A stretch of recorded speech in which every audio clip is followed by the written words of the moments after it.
Olá, ouvintes, tudo bom? Estamos aqui para mais um episódio do Numeric Cast. Aqui é a Sofia, nômade digital há 3 anos, e comecei minha jornada na Turquia por 3 meses. Eu escolhi a Turquia porque era um país barato. E tu, Fernando? Eu sou o Fernando Canais, que sou nômade digital há quase 10 anos. E eu comecei a minha jornada nômade oficialmente em Miami. E depois eu fui para o Chile e para Nova York. E só depois, então, que eu comecei realmente a viajar com mais frequência. Mas esse foi meu início como nômade digital. E aí, quando a gente fala de início, eu gosto muito, muito, muito de ouvir histórias de pessoas que estão começando. Eu gosto muito de acompanhar as histórias. A gente sabe que as histórias são completamente diferentes.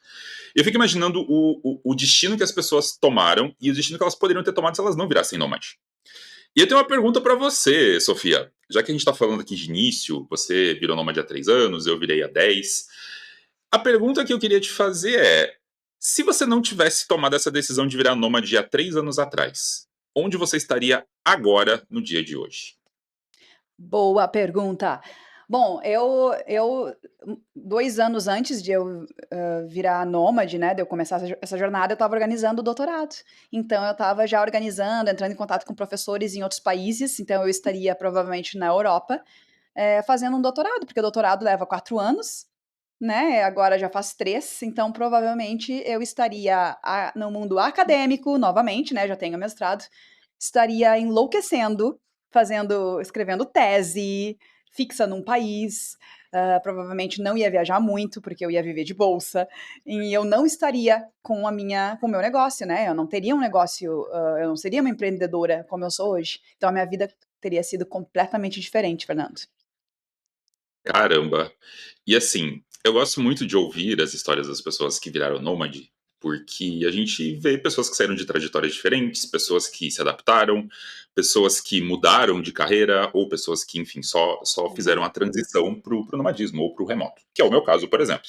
Eu fiz essa mudança somente pro remoto, então eu continuei trabalhando com o que eu fazia, e eu, sinceramente, eu não sei o que eu estaria fazendo hoje. Depois de 10 anos, né, eu já não sei o que eu faria se eu não fosse nômade, mas muito provavelmente eu estaria no Brasil, eu teria uma empresa, estaria provavelmente fixo em algum lugar, provavelmente teria mais dinheiro em caixa, porque hoje eu gasto muito com essa vida Uhum. nômade, mas não sei se eu seria feliz. Então acho que essa seria uma das grandes questões, talvez, que eu estaria lidando. Muito provavelmente eu estaria fazendo muito mais terapia. A gente falou, inclusive, no nosso Ah, episódio sobre terapia. sim. Muito provavelmente eu estaria fazendo terapia para lidar com esses medos e esses problemas que eu provavelmente teria e que eu fui resolvendo, inclusive, com a vida nômade, né?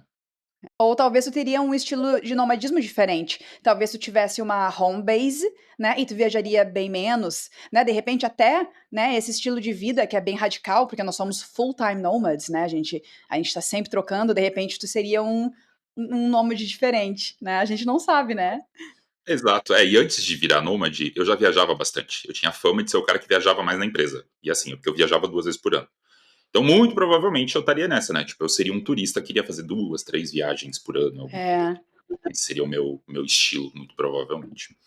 Mas, enfim, como eu falei, eu gosto muito de ouvir histórias de quem tá começando. E depois de 9 anos, né? Tipo, pra mim, pô, já faz tanto tempo que eu já nem lembro como é que foi o meu início, assim. Mas eu gosto muito, e é por isso que por isso que eu tenho um clube, né? Por isso que eu tento ajudar um monte de nômade. A gente tem aqui contato com vários nômades, inclusive. E por isso que eu gosto de ouvir essas histórias. Eu gosto de ajudar as pessoas, eu gosto de entender como que elas viraram nômades, quais foram os gatilhos que fizeram elas virar nômades e tudo mais. E aí, para esse episódio, a gente tem um convidado muito especial, que é um convidado que já estava no clube, mas ele estava só flertando com o nomadismo. Então, quando ele entrou no clube, quando a gente estava conhecendo, ele falou: Ah, porque eu talvez vire nômade, mas eu tenho medo. Ah, não sei o quê. E a gente sempre ficou assim. E aí, do nada, um belo dia, ele falou: Não, vou virar nômade e vai ser isso, e vou encontrar vocês na Tailândia e tá tudo certo. E aí, assim, foi uma coisa que a gente foi meio que pego de surpresa, e ele vai contar melhor, obviamente, isso pra gente.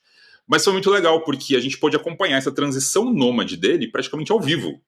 E a gente, obviamente, ajudando, dando suporte, mas foi muito legal poder acompanhar todos os desafios, todos os problemas, todas as partes legais e poder estar junto dele nesses primeiros dias.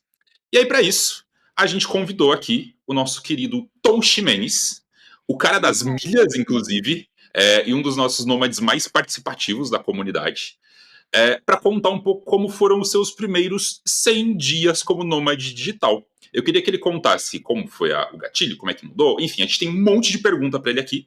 Mas antes disso, Tom, queria que você se apresentasse para os nossos ouvintes.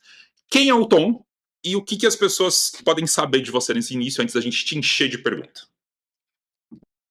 Bom, vamos lá. Primeiro, obrigado pelo convite. Espero que a gente consiga aí contribuir um pouco da minha experiência. Eu falo que, diferentemente, né, por exemplo, Sofia, Fernando, todos já tinham uma carreira online, né? Então, no meu caso, eu tinha uma carreira consolidada, mas totalmente, né, as empresas voltando a ter ali o trabalho presencial. Então, para mim, virar nômade, obrigatoriamente eu teria que trocar de profissão. Então, exigiria muito mais de mim, né?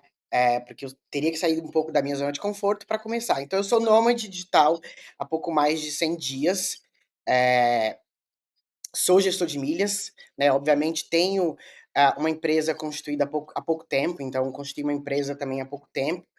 E a empresa está focado muito mais focado hoje nessa parte de gestão de milhas, também de ensinar a galera a utilizar as milhas e como que ela pode proporcionar experiências incríveis. Eu lembro, isso é uma coisa que ninguém sabe, eu tô contando aqui em primeira mão. Eu lembro que lá em 2013, eu acho que foi 2013 ou 2014, no início de 2014, eu trabalhava numa agência e uma das minhas colegas de trabalho, que é minha amiga, uma grande amiga minha, ela virou para mim e falou assim: Fernando, olha que legal esse manifesto aqui nesse site, olha que legal esse casal. É um casal que eles ficam viajando o mundo. E aí eu fui lá, abri esse site chamado nomaddigitais.com, se eu não me engano era esse o site, e tinha um manifesto incrível falando sobre mudança de carreira, sobre viagem, sobre você ser livre e tudo mais. E eu lembro que o momento que eu li aquele manifesto, eu falei: caramba, é isso que eu quero pra minha vida. E esse foi o meu primeiro contato com o nomadismo digital. Foi através desse site, desse casal que eu acompanhei por muitos anos. Inclusive, eles não são mais nômades digitais, eu perdi em conta, nem sei o que eles fazem hoje. Mas eles tinham um conteúdo muito legal, acho que foi um dos primeiros conteúdos brasileiros sobre nomadismo digital, inclusive. E assim, foi o conteúdo que me abriu os olhos, e, obviamente, um ano e meio, um ano e pouco depois, eu estava nômade digital. E aí, essa curiosidade que eu tenho, eu pergunto para muita gente que eu encontro e que tá virando nômade ou que virou nômade pela primeira vez, e eu queria perguntar isso para você, Tom. Qual foi o seu primeiro contato com o nomadismo digital? Quando que você ouviu esse termo e quando que você falou assim, acho que talvez isso seja para mim? Eu acho que acredito que tenha sido, acho que deve ter sido contigo mesmo. Provavelmente deve ter vindo alguma publicação sua. E aí eu lembro da foto exatamente, porque eu acho que era uma foto no em alguma cabine, e eu sou apaixonado por cabines. Uma das minhas paixões sempre foi a aviação. Lá atrás eu tentei entrar na aviação, mas eu vi que não era para mim, eu tinha muito mais facilidade com números, então eu falei: "Ah, eu acabei mudando a minha carreira", então mas aquela paixão por aviação, ela sempre ficou ali, né. Tanto é que eu estava lembrando, assim, quando criança, eu acho que eu sempre fui nômade, porque as minhas férias sempre foram coisas sagradas, assim, sagradas que eu falo, assim, tipo, igual o Nando falou ali, que, tipo, eu tinha que viajar 2 3 vezes por ano, eh, e eu sempre tinha aquela sensação desde criança, desde quando eu ia em colônia de férias, que eu falava, eu tipo, eu tenho que voltar para casa, mas por que que eu tenho que voltar para casa se tem um monte de coisa para fazer ainda, e se eu posso continuar explorando? Então eu percebia que eu tinha um sentimento um pouco diferente dos outros, porque eu via muita gente falar assim: "Ah, eu tô feliz porque eu vou voltar para casa". E eu não, eu ficava assim, tipo, durante uma semana, um mês, entendendo por que que eu tinha que voltar para casa, porque me dava uma tristeza. Assim, tipo, eu falei: "Gente, por que que acontece isso só comigo?". Isso quando eu tinha 12, 13 anos de idade, mas eu não entendia, nem sabia que existia nomadismo, né. Tanto é que quando em 2014 eu fiz a minha primeira viagem sozinho, meu primeiro intercâmbio, mas eu entendia que, né, voltar fazia parte, porque eu precisava amadurecer, porque se eu tivesse virado nômade lá em 2014, eu teria talvez não teria dado certo, porque eu não estava pronto emocionalmente falando, e também financeiramente, enfim, né. E eu vi algumas coisas que, tipo, eu falei, tipo, eu tinha aquela vontade de morar fora, né, sempre tive aquela vontade, via a galera indo morar fora, eu falei: "Um dia a minha vez vai chegar". Só que eu tinha muito consciência de que eu preciso fazer alguma coisa que eu gosto. Por quê? A partir do momento que eu fizer uma coisa só pela grana, vai chegar um momento que ela não vai me dar mais aquela, aquele reconhecimento pessoal de eu tô fazendo uma coisa útil, é uma coisa que me deixa feliz e que também me traz ali a minha remuneração que eu preciso para fazer as coisas que eu quero, para poder viajar, para eu poder conhecer o mundo. Então eu tinha muito isso em consciência, então eu fui trabalhando isso em mim. Isso há 10 anos atrás, quando eu fiz a minha primeira viagem, sozinho, meu primeiro intercâmbio, tanto que eu fiz 3 intercâmbios. Do terceiro eu falei: "Não, agora eu já tô agora já é a hora, tô pronto". Então foi um processo e eu fui entendendo. Só que é difícil você aceitar, tá, mas por que que não pode ser agora? Porque a gente é muito imediatista, né. Eu sou de uma geração, né, ali do final da, eu não vou falar década, porque aí eu ia entregar a minha idade, mas de uma geração onde tudo que é para ontem. E uma das coisas que eu aprendi, assim, logo no começo desses 100 dias é que não só no 100 dias, mas o processo também. O processo ele é trabalhoso, né. Eu já tinha isso na consciência desde cedo, tanto que eu falava para minha mãe, eu falava: "Mãe", eu tinha 10 anos de idade, eu falava pra minha prima lembra até hoje, minha mãe ela fala: "Tá bom meu filho, vai brincar que você precisa brincar". Eu falei: "Eu vou explorar o mundo". Eu já tinha isso em consciência, mas eu não sabia como, né. Então assim, aquilo já estava ali, eu já nasci com aquilo, com aquela vontade de explorar o mundo, de conhecer, porque conhecer o mundo foi que me permitiu a eu desapegar de muita coisa, a achar que somente a minha realidade é a realidade correta, existe outras realidades, e eu percebo que quanto mais desapego, mais aberto a gente está para conhecer o outro e viver a experiência, mais rico a gente se torna e mais leve a gente tá para a gente conhecer e explorar mais. Que legal esse teu ponto que tu falou sobre, que tu disse que tu sempre sentiu isso, né, e tu viajou no teu intercâmbio. Eu acho que eu não lembro, Fernando, se tu já fez um intercâmbio assim, depois se tu puder falar pra gente, mas eu também fiz intercâmbio, morei 2 anos fora, né, então eu tinha data de retorno. Aí depois no meu segundo intercâmbio também eu fiquei 6 meses fora dando aula de inglês, voltei também, né, então assim, Tom, eu compartilho muito contigo essa questão, até porque o intercâmbio a gente fica e volta, a gente sabe disso. Então a gente tem aquela vontade de explorar os lugares novos, volta com vontade de viajar de novo, né? E aí a gente não para até que a vida nômade a gente percebe, até também pergunto de volta para ti, na vida nômade a gente percebe que não precisa parar, né? A gente pode constantemente descobrindo coisas novas pelos países. Então, tem esses sentimentos diferentes. Tem aquele tu explora, mas volta, mas também tem o explora e segue explorando e não precisa voltar, né? E Fernando, tu fez algum intercâmbio alguma vez ou não? Não, você sabe que isso era uma das Não. coisas que eu mais tinha inveja dos meus coleguinhas e amigos. Talvez esse tenha sido um dos maiores gatilhos pelos quais eu virei nômade. Porque eu sempre via meus amigos, meus colegas, e enfim, pessoas que eram do círculo, assim, indo pra fora fazer 1 ano de intercâmbio, 6 meses de intercâmbio. Eu era de família humilde, né? Eu não tinha dinheiro pra isso. E aí era uma coisa que eu sempre ficava mal, assim, sabe? Pô, fulano de tal foi pra Tailândia, ficou 5 meses, ficou 1 ano. E eu sempre, nossa, será que um dia eu vou conseguir fazer isso? E aí tá aqui, né? Parece que o jogo virou. Agora quem vive viajando sou eu, né? Mas Por acho que aí. se eu for, inclusive, não fazer isso foi um dos gatilhos pra eu virar nômade, inclusive. Essa questão, mas e tu, Tom, agora conta um pouquinho pra gente, assim, essa diferença, né? Então, tu, Tom, fazendo intercâmbio com data pra voltar, mas tu, Tom, começando ali a tua vida nômade, sem uma data pra voltar pro Brasil, né? Como é que tu sente? Tu se sente com mais vontade de explorar o mundo? Eu queria até adicionar uma pergunta extra a essa sua pergunta do intercâmbio, que é o seguinte: eu conheci o Tom quando ele entrou no clube, ele era um viajante. Então ele fazia algumas viagens longas, de 2 meses, a 1 mês, 2 meses, 3 meses, e passando por vários países como viajante, e ele tinha que voltar para o Brasil. Então, além do intercâmbio, eu gostaria que você respondesse também o que já mudou desse tom do intercâmbio e das viagens que você fazia Boa, antes, para esse tom nômade, esse que agora não tem na teoria data para voltar. Então, se você pudesse já perfeito. responder as duas. Ó, eu confesso que primeiro que quando eu descobri que não ia ter data pra voltar, me deu um frio na barriga, assim, eu falei: "E agora, né, o que que eu vou fazer? Não tenho data pra voltar". Eu falei primeiro que você demora pra processar, né, tipo, é muita informação. Primeiro mês, assim, eu acho que eu olho pra trás, começo a rir das coisas que eu fiz, porque, tipo, eu falei: "Cara, em sã consciência eu não faria algumas coisas", mas é muita informação e, tipo, não dá pra você processar. Então agora eu tô apenas né, se eu não entendo algumas coisas, em algum momento as respostas vão vir.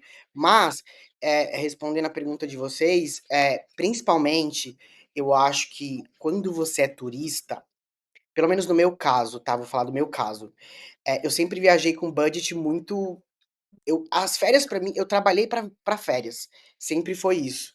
Então as minhas férias tinha tudo que eu queria, né, assim, tipo, eu podia fazer o que eu quisesse, era um budget um pouco maior, então as primeiras semanas, eu depois eu entendi, eu falei: "Não, eu não posso, agora é a minha vida é a vida nômade, então assim, eu tenho que esquecer um pouco do turista, que é totalmente diferente, você acha, né, eu viajei durante 12 anos sozinho, por muitos lugares sozinho, viajando, o tempo que dava eu viajava, mas uma coisa é você ser turista, outra coisa é você ser nômade, é totalmente diferente. Nômade você precisa criar uma rotina, você não está sempre de férias, você tem que trabalhar, você tem que criar ali uma rotina, e eu acho que muda muitas coisas. Por exemplo, eh, eu sempre gostei muito de ficar em hotel, mas para a vida nômade, até porque eu consigo hotel muito mais barato do que um Airbnb às vezes. Eu fiz isso na Austrália, por exemplo. Acabei ficando num hotel, super hotel, porque eu tenho as estratégias para ficar mais barato do que um Airbnb, por exemplo. O que é meio bizarro. Mas para um nômade num hotel é muito incômodo, porque você quer comer uma comida, fazer uma comida, embora eu não seja um especialista em cozinhar, mas o básico eu consigo fazer. Também é muito mais caro você comer fora, na rua o tempo todo, então não dá para você comer fora o tempo todo, então isso você precisa adaptar. Então eu acho que tem algumas diferenças. Então quanto mais, eu me sentir dentro, de casa, me sentir em casa, tendo um lugar ali onde eu consiga fazer as minhas coisas. Eu gosto muito de ficar sozinho também, isso é uma coisa que eu trabalhei, isso é uma conquista, assim, que eu acho que uma das maiores conquistas, de viajante/nômade foi amar muito a minha própria companhia. E entender que, tipo, a minha companhia, em qualquer lugar do mundo, lógico que assim, se chegar algum amigo, conhecer alguém, encontrar, compartilhar um momento, como a gente estava lá na Tailândia em grupo, que foi, tipo, incrível, mas também estar sozinho, de ficar e parar, refletir, conhecer um pouco mais de mim, eu acho que a vida nômade ela permite muito isso de forma muito acelerada, porque você sabe já aprende muito rápido o que que você gosta, o que que você não gosta, porque aí no próximo step, né, porque a gente tudo na vida nômade eu acho que é multiplicado. Então, um perrengue, ele é multiplicado por 10 porque você tá sozinho, você precisa se virar, você tem plano B, como é que aperta o botão de pânico, pra quem que você liga? Às vezes a tua base é toda no Brasil, às vezes você quer conversar, tá todo mundo dormindo, com quem que você vai conversar? Então, tudo isso, muda, transforma, e eu tinha um perfil de viajante um pouco diferente, mas eu entendia por que que eu era muito julgado, porque: "Pão, por que que você vai?" Eu tinha até pessoal que ria: "Tá, a gente vai viajar com você, mas você vai uma semana antes, porque você gosta de ficar parando nos lugares, né, tipo". Mas eu entendia que ali era um teste, porque hoje eu sei os lugares onde eu quero ir, eu sei uns lugares onde combina mais com o meu perfil, onde eu tenho menos chance de não gostar. E uma coisa que eu também aprendi nesse pouco tempo de vida nômade, é a dosar a expectativa, assim, de lugares. Porque às vezes você vai com muita expectativa, e eu acho que isso pra vida também, né. Às vezes você vai com muita expectativa, a chance de você se frustrar ela é muito alta. Então, dosar um pouco a expectativa e apenas viver e conhecer do lugar. E eu hoje eu procuro muito mais me conectar com pessoas locais, nem que não seja, por exemplo, eu fui pra Nova Zelândia, fiz vários amigos tailandeses. Eu já sabia que eu ia pra Tailândia, pelo menos queria, estava nos planos, né. Não sabia se no final ia dar certo, mas deu. Porque eu tinha que estar lá na Tailândia, enfim. E assim, eu conheci fiz amigos tailandeses lá, e aí quando eu fui pra Tailândia, eu falava: "Cara, não, vai lá, meus pais vão te receber, eles vão te levar num casamento muçulmano".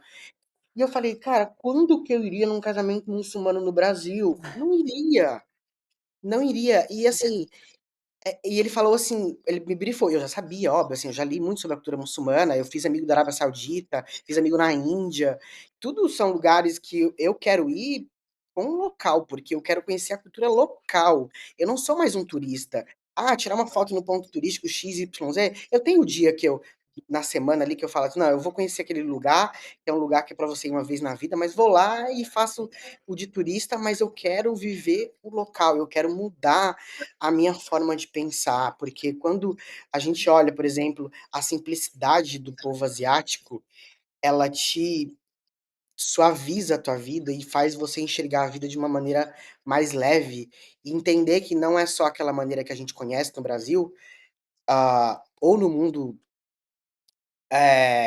o mundo que a gente está mais acostumado, né? A gente sempre quando viaja vai muito mais para a Europa, Estados Unidos, porque está muito O mais mundo próximo. ocidental. Hum, Exatamente. E quando a gente. Eu acho que eu tenho muita gratidão pela Ásia, porque foi a Ásia que startou a minha vida hum. nômade, assim, ela me deu como se fosse um soco, falar assim, esquece tudo que tu sabe e apenas esteja aberto para viver, porque o mundo ele é muito, de muita oportunidade e você vai crescer com tudo isso. Que legal, porque é uma jornada de autoconhecimento, né? Então, nesse caso, é bacana porque eu acho que todo mundo, eu não sei, eu imagino que todo mundo que viaja, tanto como turista, que faz intercâmbio e que é nômade, a gente se conhece melhor, né? Tanto viajante solo como viajante com alguém mais, com amigos ou com um companheiro. E tu já fez, né? Tu já começou na Tailândia, que também oferece pra gente muitas oportunidades de autoconhecimento, como a própria religião, que é budista, e todos né, os ensinamentos que a gente consegue ter, as pessoas que são pessoas muito mais calmas, e são, né, não tem um alto índice de violência lá, nem sei como é que é, né? Nem sei se tem violência na Tailândia, vamos dizer assim, claro que deve ter, mas né, o que eu quero dizer é que é um país seguro, então de repente tu se depara com pessoas boas também, né, e num país em que tu também consegue se conhecer melhor, isso é bacana. Legal. Mas agora, vamos voltar a exatamente um ano atrás. Eu, Fernando, eu estava no Chile, estava voltando pro Brasil, acho que eu já estava lá no Brasil, inclusive, essa época, que eu já estava planejando o restante do ano. A Sofia, eu acho que estava, inclusive, na África, também estava organizando na África e tudo mais. E Isso. menino Tom estava lá em São Paulo trabalhando. E eu acho que ele não imaginava que um ano depois ele estaria na Europa e teria passado por vários lugares e estaria com mais já de 100 dias de nomadismo digital. E assim, eu e a Sofia, a gente conhece o Tom aqui, a gente sabe que ele estava num processo de preparação, ele já estava lá no clube, fazendo várias perguntas, enfim, começando a se preparar para virar nômade, mas ele ainda não tinha uma data para virar nômade. E aí, do nada, ele aparece na Tailândia e ele falou assim: gente, virei nômade. E foi isso. E a gente comemorou, inclusive, o nomadismo dele, e foi basicamente no susto. E eu queria aproveitar isso para perguntar para você, Tom, como foi esse processo de nomadismo? Então, como é que você foi se preparando? E como foi essa decisão? Tipo, quais foram os fatores que levaram você, tipo, virei nômade? E para aproveitar, se você não lembrar, eu pergunto depois, mas só para aproveitar, quais foram os fatores que seguravam você para virar nômade? Ou seja, tipo, o que fez você, tipo, não, agora eu vou virar nômade e acabou. Tinha alguma coisa que te segurava para você virar nômade? Então, se você pudesse falar um pouquinho disso, o que você estava fazendo exatamente um ano atrás? E qual foi esse processo de um ano atrás até hoje, até o teu centésimo dia de nomadismo? Bom, eu como vocês vão entender um pouquinho, porque eu como uma pessoa virgem, ela faz sempre um plano ali para a vida dela, né, tipo, vai se organizando para ir fazendo as coisas, né. Há um ano atrás eu estava me preparando para o meu terceiro intercâmbio. Eu acho que a minha vida começou a mudar quando eu fui para o Japão. Ali eu entendi que sim, era aquilo que eu queria fazer, que eu, né, obviamente eu acho que quando você sai da tua zona de conforto para começar algo do zero, mas depois eu entendi que tudo começa do zero, né, a gente não nasce já andando, a gente vai aprendendo e vai se adaptando. Mas eu acho que os momentos onde eu fui me descobrindo, né, eu aprendi muito viajando também, então isso me ajudou bastante. Mas foi nos momentos mais difíceis, eu coloquei algumas metas de vida, né, eu falo que quando eu tinha 18 anos, eu nasci no Ceará, numa cidade super pequena, de menos de 5.000 habitantes, depois fui morar na capital durante 2 anos, e aí depois com 18 anos, e eu tinha muito isso em mente, meus pais sempre me falavam: "Quando você conseguir pagar as suas contas, você pode escolher para onde você quer ir".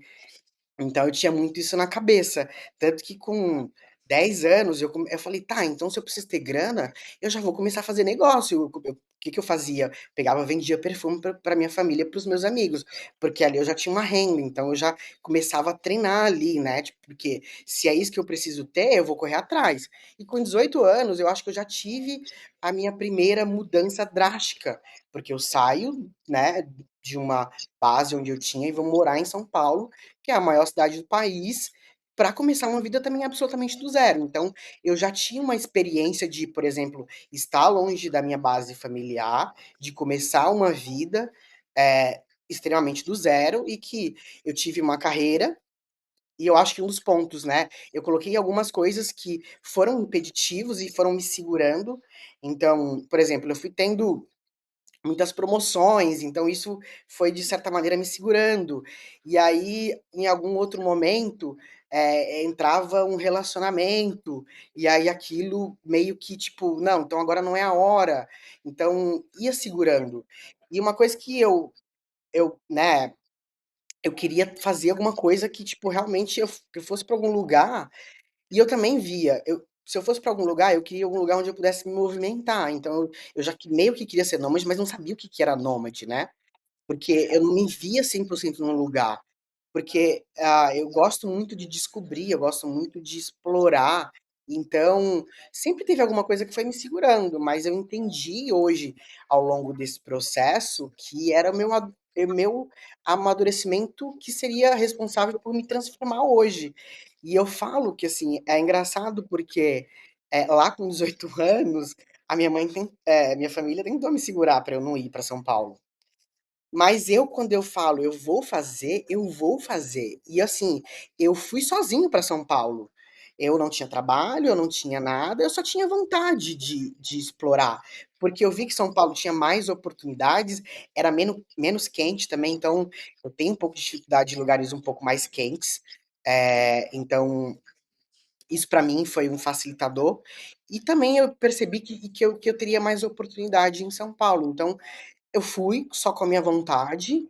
Obviamente, 18 anos você, né, totalmente imaturo, tem muito risco numa cidade grande, tem muita gente, muitas coisas acontecem, mas eu tinha consciência de que eu iria fazer de tudo para dar certo. Se eu tivesse que voltar atrás e voltar, eu voltaria sem problema nenhum, mas eu ia tentar. E eu tentei, tanto que com 24 anos eu já tinha a minha primeira equipe, eu, tipo, comecei com freela e depois o cara falou: "Nossa, eu quero te contratar, fica aqui". Aí eu falei: "Então vamos". E aí eu fui, né, eu fui buscando os meus espaços, porque eu sou uma pessoa que, tudo que eu tenho de oportunidade eu abraço ela com com muita vontade, porque eu dependo disso para dar certo. Eu sou uma pessoa que sonha muito, a pessoa que sonha muito, ela tem que se dedicar muito também, porque, né, uma tá ligada com a outra ali, as coisas não vão acontecer do nada, né, tipo, não sou herdeiro, eu tenho que colocar a mão na massa, eu tenho que fazer, então, foi isso, assim. E quando eu fui virar nômade, é engraçado porque, tipo, realmente, a minha vida estava assim, mas eu entendi que eu precisava aquela pessoa lá de 2024 para nascer uma nova. E quando isso acontece, é uma revolução na tua vida e acontece um monte de coisa que você fala assim: "Como que faz isso, né, tipo, o que que tá acontecendo?". Mas depois eu entendi que era parte do processo e que realmente essa pessoa nova ia exigir coisas novas e coisas que eu iria adquirir ao longo do tempo. Então é processo. Tudo na vida é processo. Eu falo que hoje eu não entendia coisas lá atrás que eu ficava me questionando: "Tá, mas por que isso tá acontecendo comigo?". Então hoje eu não questiono mais, eu apenas, eh, tento, né, viver e entender, porque as respostas elas vêm depois. Tudo que a gente acontece hoje de negativo, eu sempre tento levar para tá, mas alguma coisa isso me ensinou, então eu preciso pegar isso e crescer, para que no próximo, quando vier, eu já sei como que isso funciona, então assim, vai ser mais suave, eu não vou sofrer tanto, né. Então tudo é processo. É interessante, tu comentou, né, essa questão de que tu foi para São Paulo e tu foi.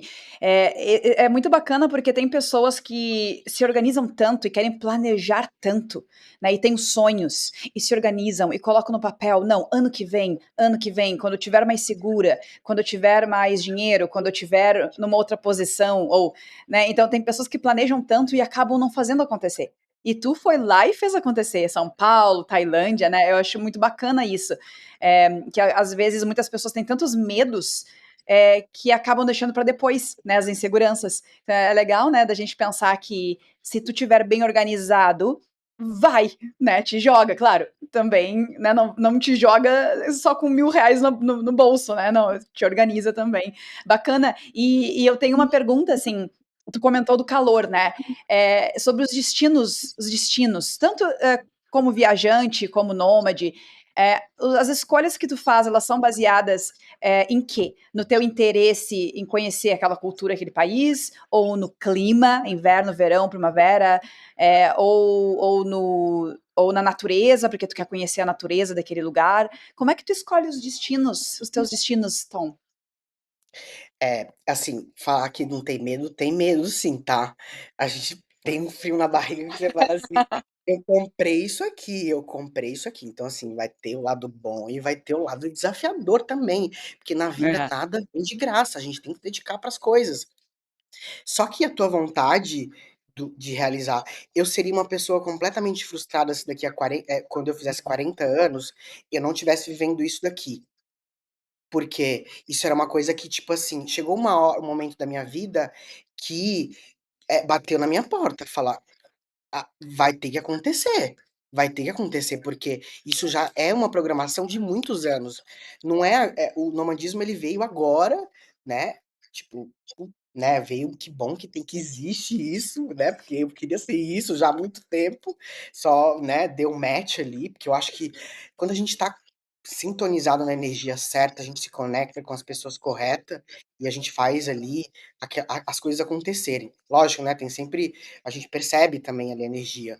Mas respondendo a tua pergunta, eh, sobre destinos, é um pouco de mix, né, então assim, Uhum. tem lugares que eu já listei que eu não vou sozinho, então eu vou deixar para quando eu for com alguém, então porque eu acho que tem lugares para explorar, Romântico.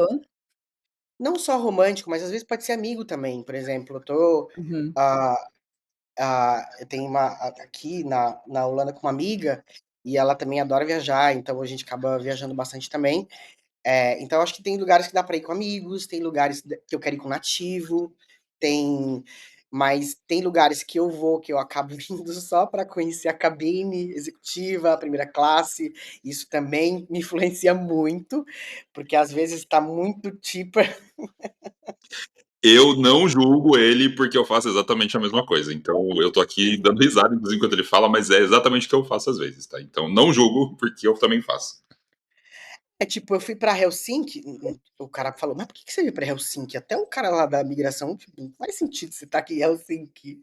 Mas eu tinha motivo, eu falei: "Então, eu achei um ticket em business super barato e eu vim pra cá". Só que depois eu ia descer, né, eu ia explorar a Europa, realmente não tinha nada pra fazer lá em Helsinki, mas fazia parte do trajeto, então tem um pouco de mix, lógico que assim, eu acabo vai tocando meu coração, então eu vejo que eu gosto muito de ver na Ásia, mas tem muita coisa aqui na Europa que eu gosto muito também. Então, eu vou meio que mixando. Agora eu já quero ir para um lugar onde tem um pouco dos 2, então eu vou mudando isso. Às vezes eu faço uma lista ali e depois muda tudo, porque você conhece pessoas e aí você fala assim: "Ai, tem um amigo", por exemplo, tem um amigo que tá me esperando na Arábia Saudita, tem um amigo que tá me esperando na Índia, então vai ter que ir dando match ali, mas é um pouco de tudo, tá? Lugares onde eu quero conhecer, lógico, assim, se é muito quente eu evito, mas até porque eu acho que se eu gostasse muito do calor, eu acho que eu abandonaria minha vida nômade e ia morar lá na Tailândia. Mas então, eh, Deus dosa tudo, né, porque fala assim: "Você vai gostar muito, mas você vai sofrer com calor, então você vai ter dificuldade com calor", e eu tenho muita dificuldade com calor, então é um pouco dos 2, é um pouco de tudo na verdade, um pouco de mistura, não tem um roteiro. E eu já vi que montar roteiro muito longo pra mim, às vezes, pode não funcionar, porque tem algumas questões que podem me exigir ter que fazer um outro trajeto, então eu preciso tomar cuidado com isso, né, porque uma viagem cansada tem um custo, então eu preciso tomar cuidado com isso. Então eu tenho um pouco mais de cautela de decidir, e a minha próxima meta é ficar pelo menos um mês, então assim, tem que ficar pelo menos um mês num lugar. Esse negócio de ficar picando muito, eu até pretendo ficar picando, né, ficar tipo uma semana num lugar, pra conhecer se eu gosto do lugar ou não. Aí se eu gostar, eu fico mais tempo. Mas eu acho que o ideal é ficar pelo menos um mês para você sentir o lugar, para você entender, conhecer um pouco da cultura. Então basicamente são essas decisões que eu tomo. Você acabou de responder a próxima pergunta que eu ia te fazer, mas eu acho legal a gente tocar nesse assunto. 100 dias são muito pouco para você definir qual é o seu perfil de nômade, enfim, se ele é mais slow travel ou se ele é mais fast. Mas a gente gravou um episódio sobre isso, a gente já discutiu aqui, inclusive, que a Sofia ela é muito slow, ou seja, ela realmente fica lá 3 meses no lugar e ela se sente super confortável, ela tem as necessidades dela para isso. Eu sempre fiquei muito menos tempo, embora eu esteja transacionando agora para uma coisa um pouco mais slow também, até por questão de saúde, alimentação e tudo mais. Mas eu ainda sou um perfil um pouco mais fast. E aí a grande pergunta que eu queria fazer, que você basicamente já respondeu, mas se você puder só complementar, nesses 100 dias, você já percebeu qual que seria o teu perfil? Tipo, você acha que você vai ser muito mais fast? Ou você acha que você vai ser realmente ser esse nômade mais tipo a Sofia, mais slow, que vai ficar 3 meses no lugar e tal? Já deu para sentir um pouquinho quais são os seus limites quanto a isso? Já, eu acho que também tem que entrar uma questão financeira, né. Eu acho que como autônomo, e como nômade, você precisa de uma educação financeira muito mais, controlada. Então, por exemplo, eu continuaria viajando, eh, mais vezes, ficando menos tempo, mas, por exemplo, a minha próxima meta pra agora é ficar pelo menos um mês em cada lugar, pelo menos um mês. Lógico que aí no meio do caminho, eu vou colocar viagens curtas, de 5 dias, para eu testar o lugar, para eu ver se faz sentido de acordo com o meu perfil. Mas, economicamente falando, eu acho que pelo menos um mês é o ideal, porque o Airbnb é mais barato para você fazer a locação, né, às vezes eu percebi isso, né, do tipo, ficar 20 dias, às vezes ficar um mês, não ia dar quase diferença de preço, então eu tô perdendo ali 10 dias. Então não é interessante ficar 20 dias. Lógico que, assim, dentro da minha rota inicial que eu tinha alguns projetos que alguns lugares onde eu tinha que ir. Então, necessariamente, eu tinha que quebrar alguns locais. Então, por exemplo, eu já sabia que eu estaria na Austrália por conta do evento que eu queria muito ir, e deu match com o meu visto, deu match com várias coisas, também eu queria voar em algumas cabines que voavam para lá, então, assim, eu queria ter ficado um mês no Vietnã. Eu só fiquei, acho que 20 e poucos dias. Então seria uma coisa que eu teria ajustado um pouco mais. Um mínimo, um mês é o ideal para ficar, até também para você conseguir conhecer um pouco mais, sentir um pouco mais do lugar. E Então escolher, e escolher vindo uma época boa, né, Tom? Porque você veio numa época ah, horrível pro Vietnã. então então, é assim, você estava até comentando, mas eu não sofro por isso, sabia? Não sofro, porque, por exemplo, lá, né, realmente choveu. Mas eu sou uma pessoa que não me incomodo com chuva. Por quê? Chuva, ele me fez ali aqueles dias no Vietnã, eu precisava também dar uma parada, porque eu eu o meu primeiro mês e meio foi, assim, tipo, uma aventura, né, tipo, eu vivi muita coisa, Turbulento. eu vivi muita coisa, hoje, graças a Deus, eu consigo rir e falar assim: "Cara, como é que Tom, como é que você fez isso?" Mas beleza, faz parte da vida, a gente estava aprendendo, né, tipo, tá tudo certo. Então isso não é uma coisa que me incomoda, por exemplo, se tá muito frio, se tá muito quente, uma coisa que eu tenho que ter em mente, eu não sou se fosse turista, sim, eu estaria sofrendo, porque eu tenho data É. pra voltar e eu não ia aproveitar. Mas, assim, pra mim, eu consegui, eh, trabalhar, eu consegui focar, porque eu já sabia que o meu mês de janeiro seria conturbado, porque eu estaria trocando muito de lugar, então foi por isso. Então, assim, pra mim eu não sofro pelo fato de ter chuva. Primeiro que segundo que eu também amo chuva, e quando tá chovendo, é o momento que eu paro, eu leio e eu consigo ter várias ideias. Então, assim, eu não sofro por isso, tá. Então, E tem diferentemente que de lembrar Paulo, e esse sofrimento. perdão. E a gente também tem que lembrar que, como nômade, a gente pode voltar de novo, né, ou então a gente tem trabalho para fazer, a gente não tá de férias, então a gente pode escolher intensificar nesses períodos de chuva, né, Tom? Eu lembro que quando a gente estava aqui, tu dizia: "Não, hoje eu vou trabalhar", né, tu estava focando mais no trabalho, né. Então isso é interessante, a gente nunca vai ser ruim, eu acho, independente do tempo. Tem uma nevasca lá fora, vamos aproveitar para trabalhar agora, uma semana intensa, aí depois na outra, quando parar a nevasca, a gente aproveita. Né, a gente consegue gerenciar se a gente não tem fomo. Quem tem fomo já é outra história. Aí tem que conversar lá com a psicóloga, né? E assim, agora eu quero fazer uma pergunta. Perguntinha. Tom, tu vai ter que nos contar algum perrengue. Conta pra gente algum perrengue dessa vida nômade. Tu passou por alguma dificuldade que hoje em dia tu dá risada e pode compartilhar com a gente? Várias, várias, assim, muitos perrengue. E sabe que é o ponto? É que, tipo, os perrengues eles acontecem de forma simultânea, tipo, vários ao mesmo tempo. E aí você fala assim, não, não podia ser um hoje, um outro amanhã, não, é todos de uma vez, assim, você, tipo, meu Deus do céu. Mas falando de perrengue, assim, eu acho que, como eu tava falando, né, tem lugares que eu preferencialmente irei não sozinho, por o lugar ser muito diferente, por uma cultura ser muito diferente. Então, lá no Camboja, eu fui para o Camboja e alguns foram vários perrengues na chegada já. Primeiro, uma temperatura assim que eu falo, não, não é possível que isso existe, assim, tipo, nível Catar, assim, no alto. Então eu tenho muita dificuldade com calor, esse é o primeiro ponto. Aí, segundo, ah, primeiro aquela moeda esquisita, porque é tipo milhões, e aí você fala, tá, mas quanto que eu tô pagando? Eu tô pagando um valor fair ou eu tô sendo enganado? Aí você pega um táxi, aí sua internet não funciona. Não sei por que não estava funcionando, não funcionou, anyway. Beleza. Aí eu falo, como que eu vou me comunicar? Como que eu vou achar o lugar para onde eu tenho que ir, né? Eu, tipo, pegar um táxi e tal. Beleza. Aí peguei um táxi, era um valor fé, peguei ali, entendi que era um valor fé. Aí o cara começou a ir para uma estrada de terra. Eu falei, mas por que você tá indo por essa estrada de terra? Aí ele falou, eu preciso passar ali. Eu falei, meu Deus, pronto. Eu falei, acabou minha vida nômade, dali eu vou ser Vou ali vender que eu meus órgãos. Ele ia morrer nos primeiros 30 dias de nomadismo, já imagina? não, nos primeiros 20 eu falei: "Meu Deus do céu, pelo amor de Deus, isso pode ser agora". Aí quando eu chego lá, o hotel não existia. Eu não sei se foi um cadastro, a Azul até hoje não consegue me responder, se era um cadastro que estava errado, se era a Azul fala que era um cadastro que estava errado.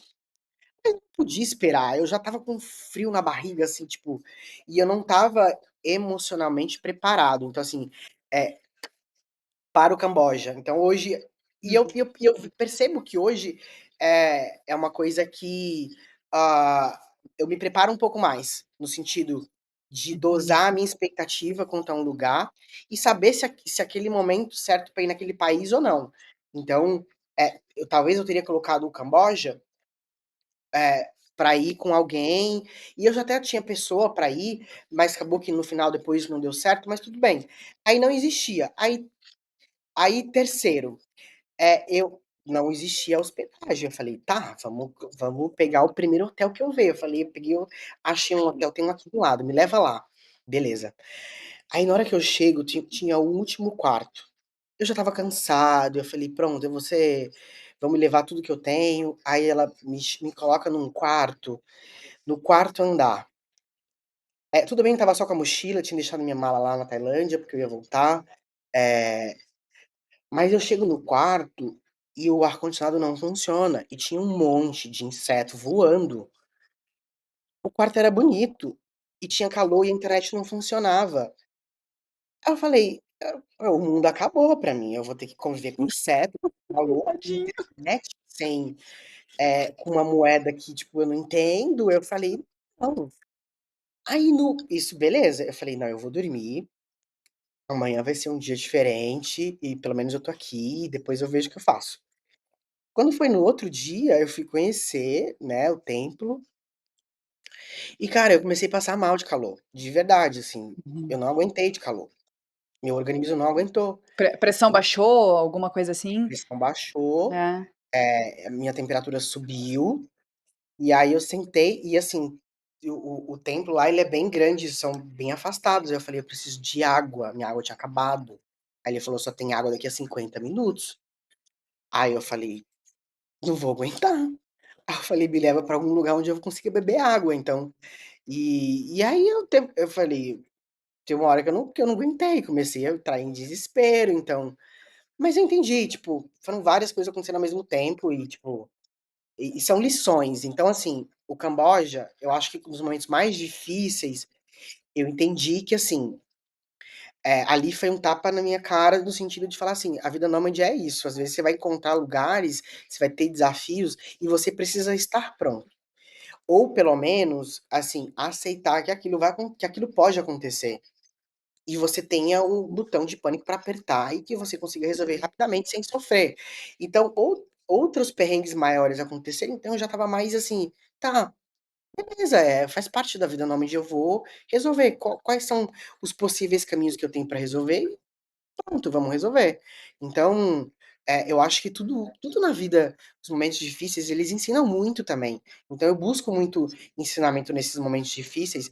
Aí no outro dia, depois eu falei chorei lá pra mulher, falei: "Ai, me coloca num quarto embaixo", ela pegou me colocou no melhor quarto, do lado da piscina. Hum. Aí Ah, maravilha. entendeu? E você sabe que, tipo, começa a conversar, começa a sorrir, falar que o Camboja é maravilhoso, e aí eles começam também a sorrir e me entregar coisas que, tipo, eu teria que pagar e eu não paguei nada para fazer um upgrade de quarto e me trataram super bem. Então, faz parte do processo, né. Eu acho que o momento difícil ele vem, mas o momento difícil ele é temporário, ele não é para sempre, ele vem tem ali uma lição para você aprender, se você aí você aprende, ele passa para o bom. Foi assim na minha transição também. Uma transição super com muita dificuldade e que no final deu certo, né, tipo E falando em transição, perrengue e tudo isso, esses perrengues aconteceram enquanto você estava trabalhando. Porque agora você é um empreendedor, ou seja, você tem a tua empresa e você depende de tudo isso. Diferente de quando você fazia intercâmbio, quando você tirou a férias da empresa que você estava de férias, e aí a gente não tem aquele compromisso, né, de fazer as coisas porque a gente está de férias, enfim, se a gente passar perrengue, o perrengue faz parte das férias. Agora não, agora os perrengues e tudo que acontece enquanto você está trabalhando. E aí eu queria saber o que você achou desses 100 dias aí como nômade. O que você tem achado de ter que empreender, de ter a sua empresa e de não ter mais a pressão, ou seja, o ônus, mas também o bônus do CLT. O CLT você volta para o teu trabalho, você vai ter o trabalho lá, beleza, ele vai te pagar bonitinho. Agora não, agora você é um empreendedor, agora você tem a tua empresa, você mudou de carreira. O que você tem achado nesses 100 dias de ter essa vida de empreendedor? Você sente alguma falta do CLT? E você, enfim, você tá gostando dessa nova fase do Tom empreendedor, do Tom que não é mais CLT, que cuida dos seus próprios negócios e tudo mais? tudo tem bônus e ônus, né. Aí vai de cada um. Eu acho que, por exemplo, quando você migra de CLT para nômade, você já é CLT e migra para vida nômade, é muito mais fácil, porque você precisa, só adaptar a vida nômade, né. No meu caso não, eu fiz essa transição de um para outro, tem o lado bom, tem o lado desafiador também. Então o autônomo, um dia você está muito rico, do outro mês você está pobre. Então você precisa encontrar um equilíbrio ali, e entender que faz parte, né, essas oscilações.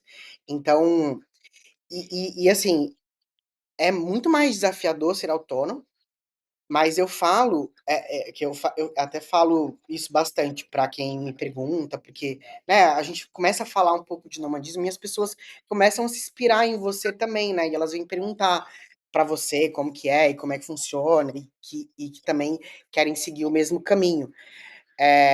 Eu falo que ser nômade é uma das coisas mais incríveis que da minha vida, assim, que eu conquistei.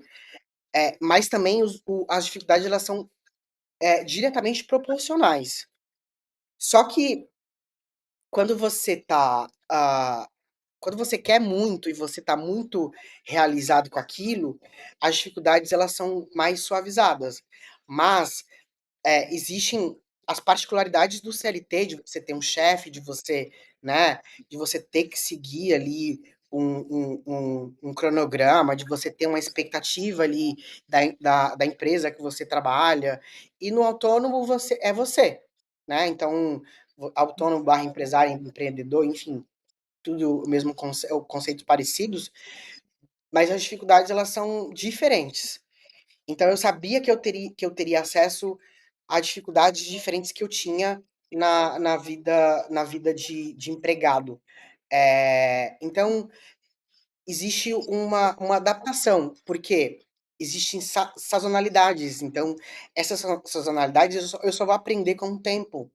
E você precisa se inovar o tempo todo. Porque uma coisa que você fez que dava certo há um mês atrás, hoje pode ser que não funcione mais. Então, quanto mais você diversificar, então é uma coisa que eu tenho buscado, e principalmente, por exemplo, né, eu percebo, e aí eu gosto muito de analisar quais os perfis, o que cada um faz. Então, quanto mais a gente busca ali para o autônomo, ah, entradas recorrentes, e aí quando a gente fala de ter, né, ali uma carteira de clientes, é o caminho que eu tô querendo percorrer, só que é um caminho mais difícil, porque, né, atingir um público onde tenha essa frequência, né? Porque eu trabalho com viagem, então eu preciso de pessoas que viajem com frequência para que eu, né, trabalhe especificamente para ela, fazer exatamente o que eu faço para mim, eu faço para ela. Então as dificuldades elas são diferentes, mas eu acredito que existe uma adaptação e principalmente um equilíbrio financeiro muito diferente, porque no empregado, se você não produzir nada, se você vai ter aquele teu salário lá todo mês. Agora, no autônomo, não, você tem que produzir. Se você não produzir, pode ser que não entre nada. E aí, como que você faz para pagar, né, as contas? E aí é uma dificuldade, por exemplo, eu já tenho pensado muitas coisas, ah, não só de dolarizar o patrimônio, mas também de começar a investir em um público também para que consiga, porque a gente, tudo nosso é em moeda estrangeira, né? Então a gente, hoje, uma dificuldade, pelo menos a nossa moeda tá num cenário não muito favorável. Então a gente precisa ter esse controle, muito mais acentuado. Mas é um processo, não adianta eu querer falar que, tipo assim: "Ah, já tô adaptado", não. Isso vai Uhum. demorar, porque, ah, um dia eu tô sentindo uma coisa, o outro dia a dificuldade é diferente, e eu preciso ir adaptando e eu preciso ir entendendo o que que tá acontecendo, mas principalmente não ter tranquilidade para resolver. Não seja um perrengue, seja na tua empresa, seja em qualquer coisa da tua vida. Porque quando você tira essa pressão, né, coloca a pressão de lado, é quando você entrega o teu melhor. Então, se você tira a pressão, você consegue entregar o teu melhor. Então, vai ter muitas coisas novas, tanto é que, tipo, eu tive uma carreira de 14 anos, e tinha coisa que eu falava, acontecia de novo, mas acontecia 3 vezes maior, e como que resolve isso? Então eu acho que uma coisa que eu aprendi e que a gente leva pra vida é: tira um pouco a pressão, faz o teu melhor, e um dia de cada vez. Não dá pra falar, tipo assim: "Ah, daqui a onde que eu vou estar daqui a tanto tempo? Sei lá onde eu vou estar". O importante é a gente fazer, colocar tijolinho por tijolinho, e construindo, porque tudo é uma construção. Eu construí uma empresa tem 6 meses. 6 meses, não uma empresa baby ainda, né, então não é tão trivial assim, muito processo, é muita coisa nova. E o mercado digital, você entrar no mercado digital, eu falo que eu fiquei 1 ano só estudando, e hoje eu estudo muito também. Todos os dias eu paro para estudar, eu paro para entender o que está acontecendo, porque o mercado ele é muito dinâmico e volátil, então a gente precisa entender e estar pronto para essas adversidades que fazem parte. Uhum. Eu ia comentar assim, tu faz 6 meses tu disse que tu abriu tua empresa, eu abri a minha há 3 anos já. E eu ainda tô sempre, como tu falou, eu tô sempre observando, tô sempre estudando, né, estudando no sentido assim, como que eu posso prospectar, como que eu consigo prospectar clientes, que precisam, né, do meu serviço, fazendo cursos online. Então a gente nunca pode parar, né, quando a gente tem a nossa empresa, independente da gente ser nômade ou não, né, esse já é uma questão, a gente tem que estar sempre observando, mais ainda na estrada, né, passando pelos perrengues, passando pela troca de país. Então, realmente, Tom, eu concordo contigo, assim, nessas questões, né, que tu comentou. Não é fácil, né, desde que a gente, né, vamos lá, vamos observar, vamos fazer acontecer. Então, para quem está pensando em fazer essa transição de CLT para abrir sua própria companhia e começar a viajar, é isso, é prestar atenção no como que tu pode fazer a tua companhia, né, como é que tu consegue prospectar, conseguir clientes novos, conseguir produzindo, né, os produtos ou serviços que tu oferece de uma forma que seja bem produtivo para tua companhia, né. E é isso aí. E eu acho também uma outra questão, uma certa comunidade de apoio, não é uma comunidade de apoio, esqueci a palavra, uma network, que eu quero dizer assim, esqueci o Mentores termo, se também. vocês me ajudarem. Pessoas Uhum. que façam o que tu faz e que tu pode pedir opinião e conselhos, né, como mentores, isso também é bacana, né, ter uma certa comunidade que te apoia nesse sentido do empreendedorismo e do nomadismo também, né. Que é um dos casos que a gente tem aqui, né, com o Nando, né, que nós estamos todos conectados aqui a partir da comunidade do The Nomadic Club, né, então a gente tem essa comunidade de nômades também apoiando e trocando ideias. E eu acho que para aproveitar esse assunto que a Sofia está falando, eu queria te perguntar, nesses 100 dias, você já viajou com uma comunidade, que a gente se encontrou, né? Os seus primeiros dias foi numa comunidade lá na Tailândia. Você também já viajou sozinho, já encontrou amigos, você está agora, inclusive, com amigos. E aí a pergunta você acha que fazer parte de uma comunidade ajuda e te ajudou nesses dias, principalmente nos seus primeiros dias, nas suas primeiras dificuldades? Você acha que é interessante as pessoas irem atrás de, não necessariamente uma comunidade paga, por exemplo, como é a nossa, mas enfim, de uma comunidade, ir atrás de outros nômades? Você acha que isso pode ajudar, pelo menos, não, melhor, a não só incentivar, mas também ajudar nesses perrengues, nesses pequenos problemas que podem surgir? Não, com certeza, assim, eu acho que a comunidade para mim foi onde eu me encontrei, na verdade, porque tá todo mundo ali com os mesmos desafios, né. Então você ter ali um suporte, fazer as aulas também, né, embora a gente, não consiga aprender tudo, mas a gente pelo menos tem uma ideia do que pode acontecer, né. O Nando cobra bastante: "Ah, você não assistiu a aula tal", "Eu assisti", só que, tipo, não dá pra aprender tudo, Nando, tem um pouco de paciência também, né. Que o Nando é uma pessoa que cobra e aí ele fica ali: "Tá, mas eu já ensinei isso, você não assistiu a aula tal?". "Não, eu assisti, mas assim, na prática é diferente, né". Mas tanto é que é engraçado, porque o meu hot seat, na verdade, foi meio que uma criação minha, né, foi eu, tipo, levei ali as minhas as minhas dores, né, do que estava acontecendo comigo, ah, porque tem que ter muito principalmente eu acho que controlar a ansiedade, porque a gente quer que as coisas aconteçam, tipo, né, right now, tipo, pra ontem. E não vai acontecer pra ontem, não vai acontecer pra ontem, não é da noite para o dia. Você sair de uma realidade, hã, de uma pra outra, e é engraçado porque, assim, 100% das pessoas que eu falava que eu ia virar nômade, as pessoas começavam a rir da minha cara, tipo elas ficavam me julgando, falava assim, tipo, não, você já conquistou XPTO, você já tá estável em tal lugar, tá, mas eu ainda não me sinto realizado. Não é isso, não é quanto eu ganho, não é se eu tô morando num apartamento ah, no coração da maior cidade do país, com, né, com uma infraestrutura, com carro, com tudo. Não, não era aquilo que, que que me fazia. Então, você entrar num lugar onde e é engraçado, porque quando eu falei, e aí o Nando falou assim: "Ah, você só quer viajar, né?" Eu falei: "Ai, finalmente alguém entendeu o que eu quero, pelo amor de Deus. Não é possível que o que eu quero seja tão impossível assim, e as pessoas me achem uma pessoa anormal, do tipo". E engraçado que até hoje ainda tem, porque eu não sei se acontece com vocês, depois se vocês quiserem comentar, mas tem gente que quando eu falo que eu sou nômade, ela quer me provar que eu não sou nômade. Ela fica perguntando assim pra mim: "Tá, mas quando você volta? Tá, mas você tem um lugar onde tem suas coisas. E se não der certo? E quando você cansar?" Eu falei: "Eu tô acabando de começar e, assim, eu não preciso provar pra ninguém que eu sou nômade. Se a pessoa não quiser acreditar que eu sou nômade, aí é uma questão dela, né, tipo, eu apenas preciso viver, conhecer os lugares, curtir, aprender nas dificuldades, que as dificuldades elas vão vir e tá tudo bem.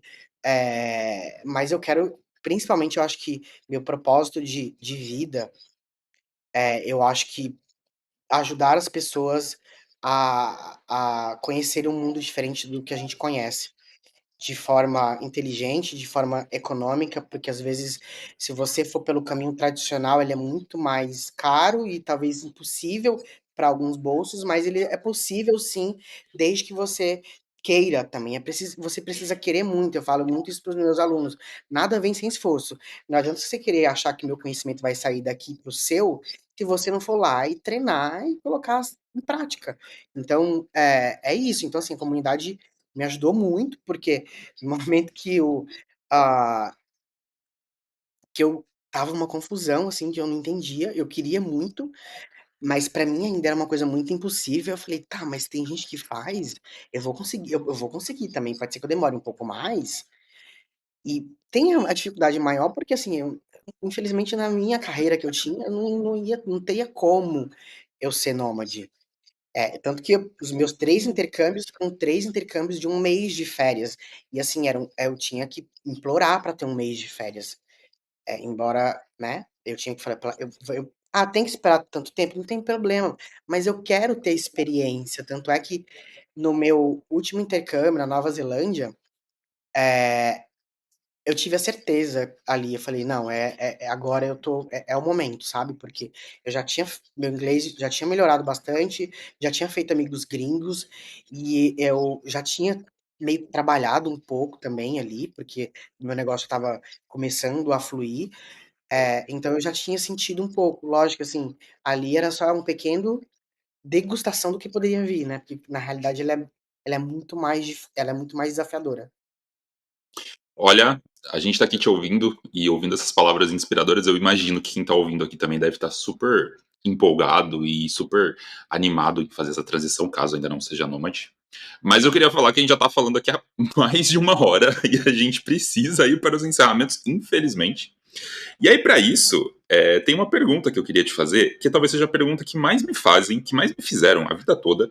E acho que para você que está começando, você acabou de dar um spoiler disso, mas para você que está começando, acho que é a pergunta que mais fazem, e que até hoje para mim fazem 10 anos, é a pergunta que ainda mais fazem, que é o seguinte: até quando? Até quando você vai ser nômade? E acho que assim, já deve ter um monte de gente feito essa pergunta, tipo, as pessoas perguntam, mas é só uma fase, né? Tipo, mês que vem você volta pro Brasil, enfim. E eu queria saber se as pessoas já te perguntam sobre isso, até quando você vai ser nômade, e se você já tem algum prazo na sua cabeça. Eu confesso que quando eu comecei a virar nômade, o meu prazo era de mais ou menos 3 anos. Pensei, vou testar isso por 3 anos. Quando foi batendo os 3 anos, eu falei, 5 eu acho que rola, né? Aí quando bateu os 5, eu pensei, 7? Talvez 7 seja um número legal. Chegou os 7, tô aqui completando 10 anos, e eu sinceramente não sei exatamente quando eu vou parar. Eu sei que eu preciso desacelerar, mas eu não sei quando eu vou parar.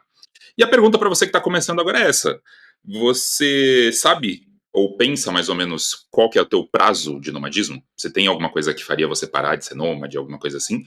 Ou você vai deixando a vida te levar e a resposta pros haters é essa, tipo, tô aí e não me enche um saco. É engraçado isso, né, porque a pergunta mas é uma pergunta que, assim, tipo assim, tá, ela quer te provar que você vai parar em algum momento. E algo é engraçado, tem aquelas pessoas que falam assim: "Ca nossa, que legal, você é nômade, me conta mais", e aí o papo flui, né. Existem os 2 tipos de pessoas, né, porque, eu até estava conversando com uma amiga minha que ela não é nômade, e engraçado, ela fala assim: "Não, é porque, normalmente você precisa, eh, construir uma família, né, ter um bom emprego, ah, ter filhos, família, isso é o case de sucesso no Brasil". Mas eu não me encaixava nesse case de sucesso, porque eu testei isso e vi que não era pra mim. Então hoje eu não tenho esse prazo, assim: "Ah, eu vou até tantos". A única coisa que eu falo assim, tipo, América, eu vou pra América quando tiver algum evento que eu quero ir, mas a América eu vou deixar pra depois dos 40, porque é mais próximo, eu já vou estar um pouco mais cansado de viajar, e então eu tenho essa hoje eu tenho uma fascinação surreal pela Ásia, porque foi na Ásia que minha vida começou a se transformar, mas eu não tenho prazo de validade. Pode ser que em algum vai ter que ser um motivo muito bom, assim, tipo, né, eu não tô fechado, né, a gente tá aqui pra viver e conhecer, mas um motivo muito pra eu parar, né, tipo assim, e até mesmo se eu fosse parar, um dia ou ter um lugar fixo, mas eu não sei se eu voltaria para o Brasil. Porque eu me sinto muito melhor em alguns lugares do que eu me sentia no Brasil. Amo o meu país, faço questão de reafirmar para os meus amigos gringos o quanto o Brasil é legal, inclusive já vou levar uma caravana de amigos para o Brasil para conhecer, mas eu não sei, assim, eu não tenho essa resposta hoje. Por exemplo, eu me sinto só o fato de estar na Tailândia, eu já me sinto uma pessoa incrível. Eu não consigo explicar isso. Você vê, aquele dia na Tailândia, eu cheguei depois de 3 voos, jet lag, e eu me senti a pessoa mais feliz do mundo ali, né. Eu não entendi, eu falei: "Cara, tô muito cansado", mas eu estava muito feliz ali. Então, Ele tá falando sobre o primeiro dia dele como nômade digital, foi o dia que a gente oficializou o nomadismo digital dele na Tailândia, que foi o primeiro dia que a gente se encontrou, inclusive no grupo de nômades que tava lá, né. O dia é, do sunset, no no bar. coquetel no sunset, eu não me lembro. É. O Ai, sol que estava legal. lindo, estava tudo maravilhoso. É, Foi aquilo bacana. isso mesmo, foi muito legal, e Foi com lindo. pessoas incríveis também, foi foi demais, assim. Então, assim, não tem prazo, eu acho que em algum momento vai dar uma balançada, do tipo assim, sei lá, de encontrar algumas coisas, de tipo assim, né, falar tipo, será se eu não poderia ficar por aqui? Ou será se eu não poderia sei lá, às vezes pode ser que você encontre, você muda, né, hoje eu tô assim, mas amanhã eu não sei, eu não tenho essa mas uma coisa, assim, é fato, eu não sei se eu voltaria fixo para o Brasil, assim, eu tenho eu não consigo me ver pode ser que isso mude, mas eu não consigo me ver fixo no Brasil. Eu amo meu país, vou visitar muito, tenho família, tenho amigos, mas fixo no Brasil talvez seja uma coisa mais improvável. Então, haters, vai ter um pouco de dificuldade para me ver no Brasil. Se quiser me ver, vai ter que ir para o mundo. Muito bom. Essa questão que tu comentou, tu comentou sobre, né, tu disse que as pessoas te perguntam. Tu sabe que eu escutava isso mais no início, no meu primeiro ano, em 2022.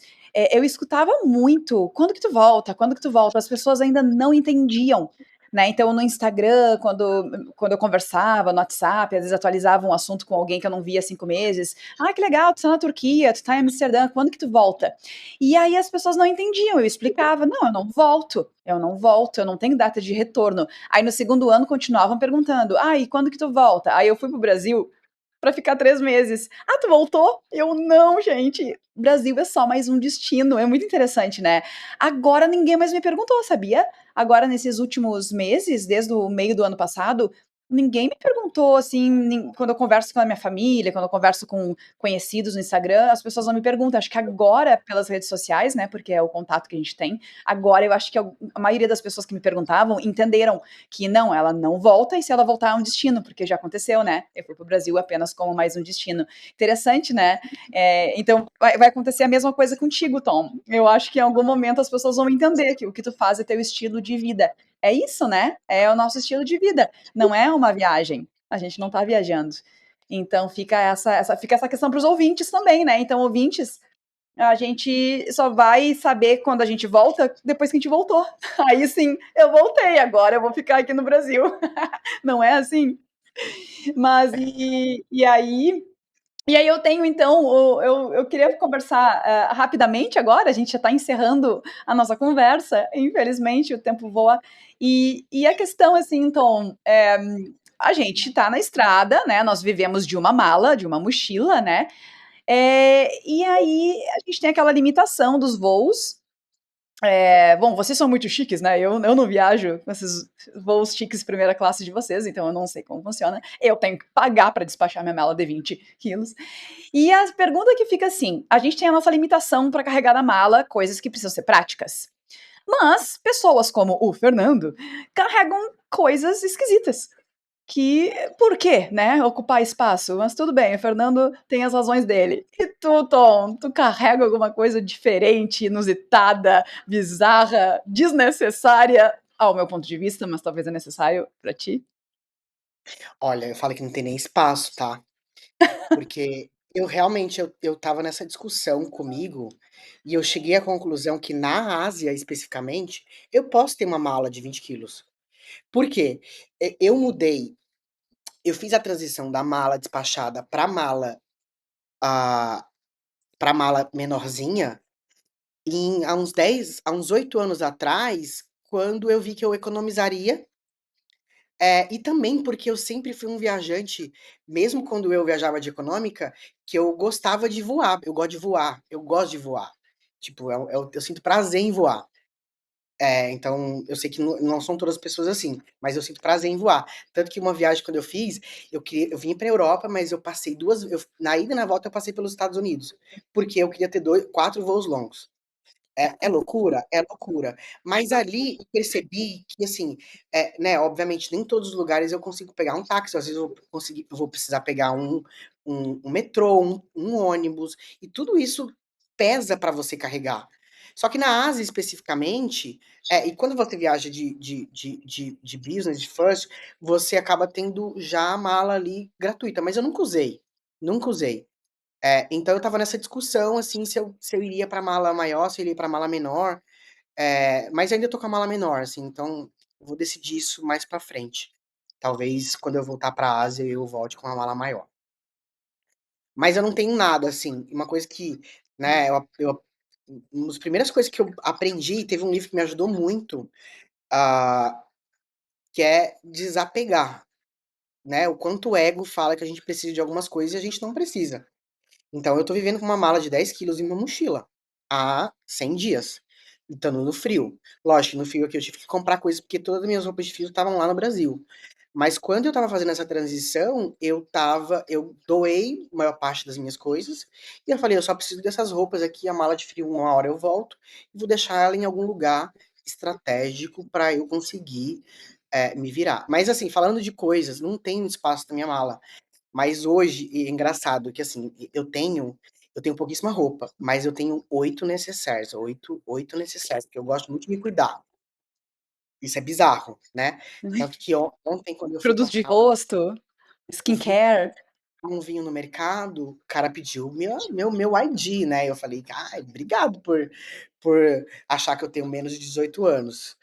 E, enfim, mas eu tenho, na verdade, agora coisas que eu carrego, né, mas assim, de mais esquisitas, que são os meus 2 ursinhos, que eu falo da Singapore, que eu já até nomeei, eles nasceram na Tailândia, são os meus 2 filhos, vão andar comigo. E eu tenho também uma bola de tênis, autografada, a Bia autografou, eu ainda tenho a meta de pegar mais 2 autógrafos com ela.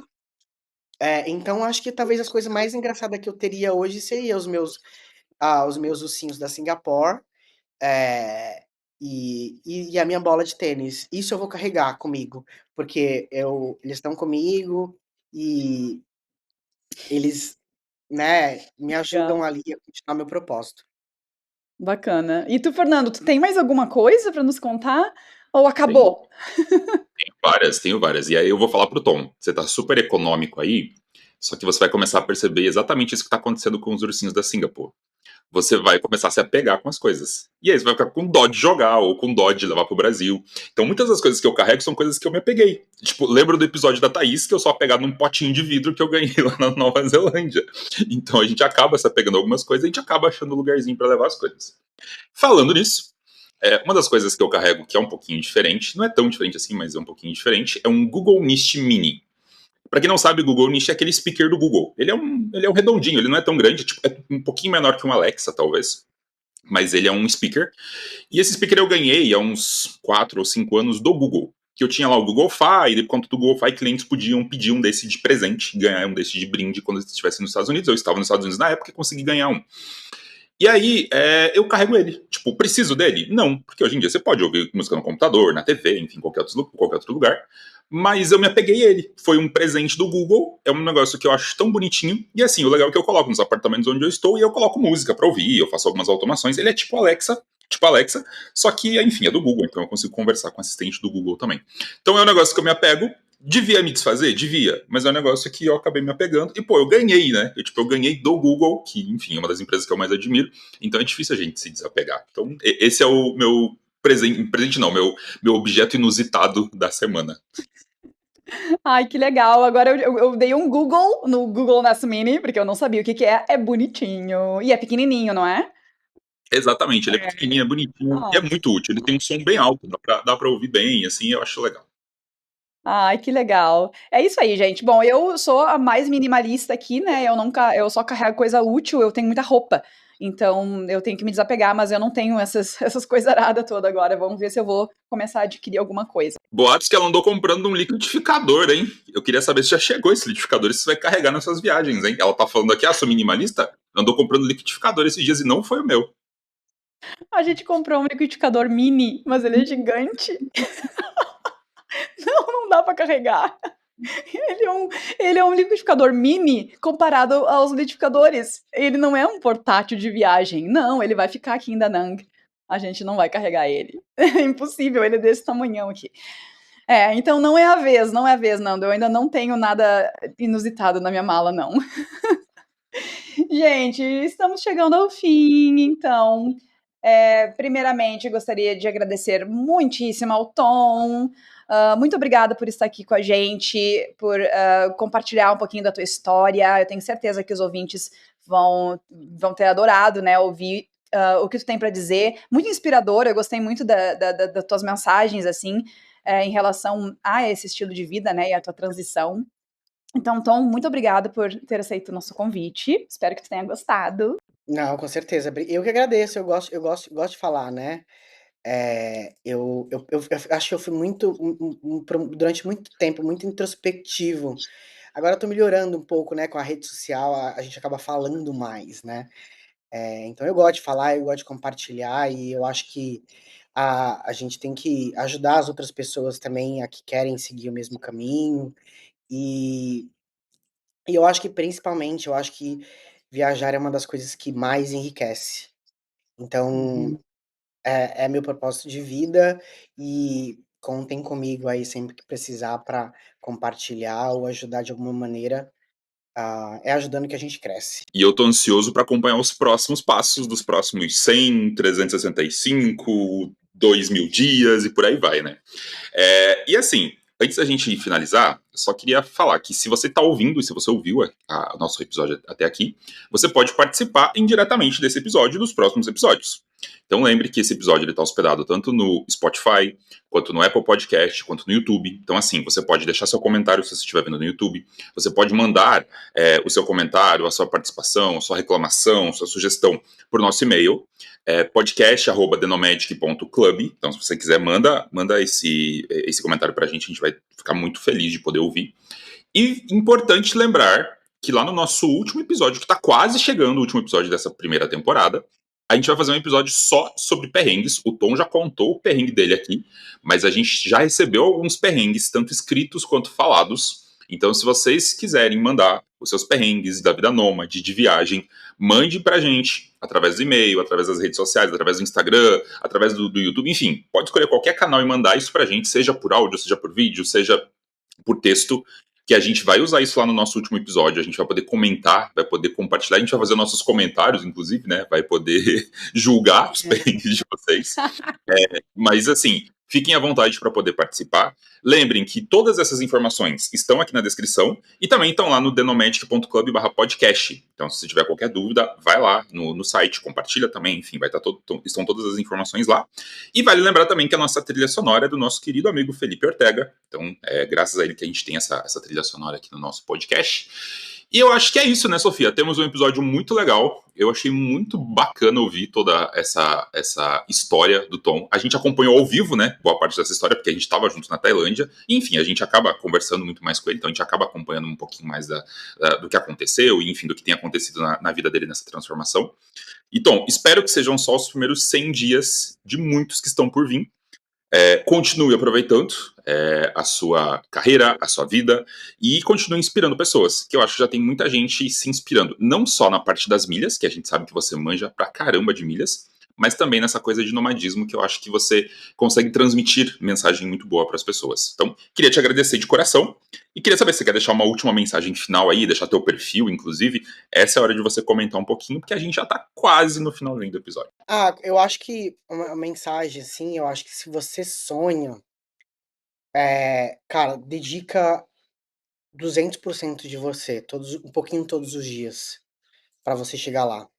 Pode parecer impossível, mas se você precisa acreditar, porque muitas pessoas vão falar que você não consegue.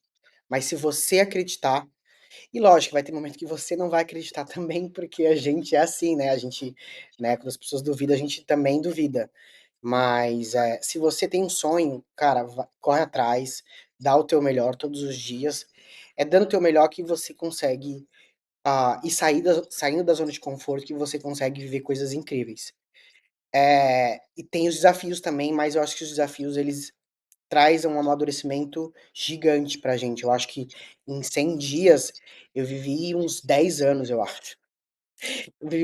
Seria uns 10 anos lá na última cidade onde eu fiquei fixo. Enfim, e meu perfil é arroba Tom Ximenes. Eu sou um apaixonado tanto por aviação quanto pelo universo das milhas, porque é por causa dele que eu consigo me deslocar de forma inteligente, frequente, eu escolhendo onde eu quero, que experiência eu quero ter. Então, se vocês quiserem aprender um pouco mais também comigo, vai ser um prazer ajudá-los. E agradecer, Nando, Sofia, pelo convite. Né, a gente tá todo mundo aí na mesma jornada e com certeza a gente vai se encontrar pelo mundo. E contem comigo aí pelo que precisar também. Estamos juntos nessa aí e nas próximas que a gente vai se encontrar com certeza. Que bacana, Tom, muito obrigada. Então, gente, se vocês querem falar com a gente, os nossos arrobas estão na descrição. E obrigado por ouvirem e até a próxima. Tchau!